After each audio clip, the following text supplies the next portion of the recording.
করতো, হরি কীর্তন করতে দিত না, সংকীর্তন করতে দিত না, হল ভেঙে দিত, তাদেরকে মারধর করতো, সেই রকম অবস্থা ছিল।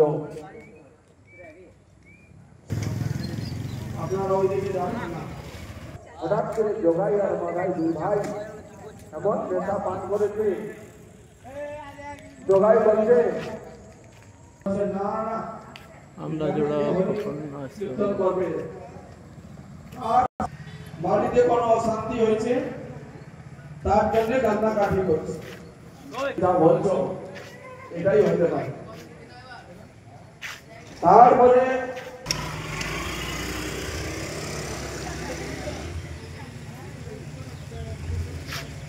কৃষ্ণ যাদবায় নমঃ, হরিহর যাদবায় মাধবায় কেশবায় নমঃ, গোপাল গোবিন্দ রাম শ্রী মধুসূদন, গিরিধারী গোপীনাথ মদন।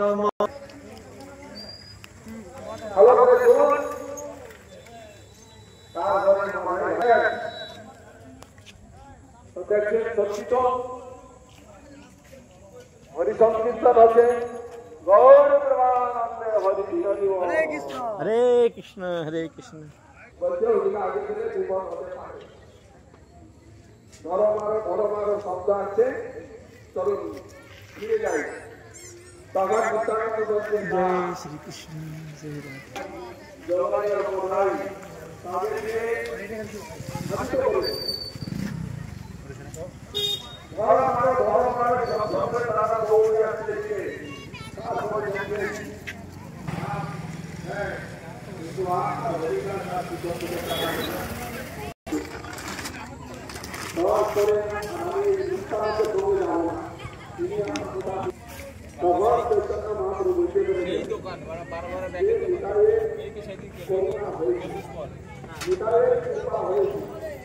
হরে কৃষ্ণ হরে কৃষ্ণ।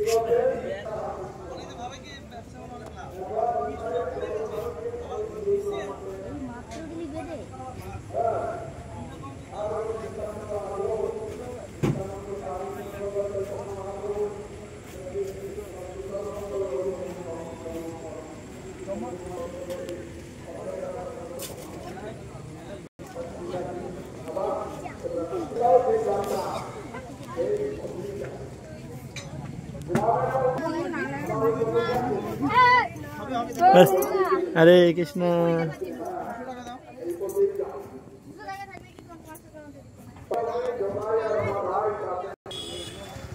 এই বাসটা দেখে হরিদাস একদম ছুটে আসছে একদম মহাপ্রভুর কাছে।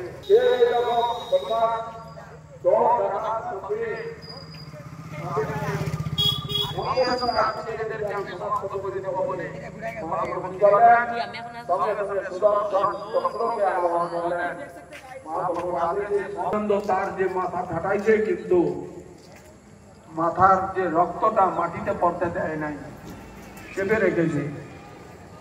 তারপরে হরে কৃষ্ণ।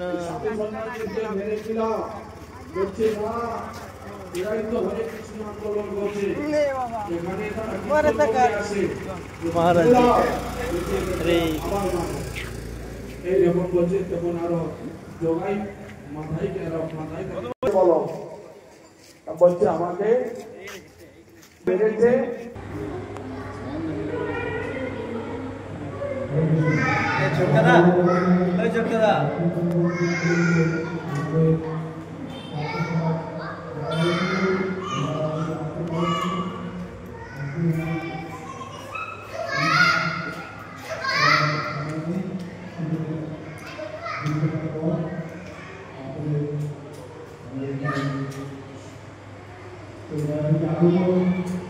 তাই মুনিগণ বলছেন যে শাস্ত্র বা পুরাণে ভগবানের সম্পূর্ণ গুণানুকীর্তন হয় না, তাকে বায়স কীর্তন বলা হয়, অর্থাৎ কাকের তীর্থ।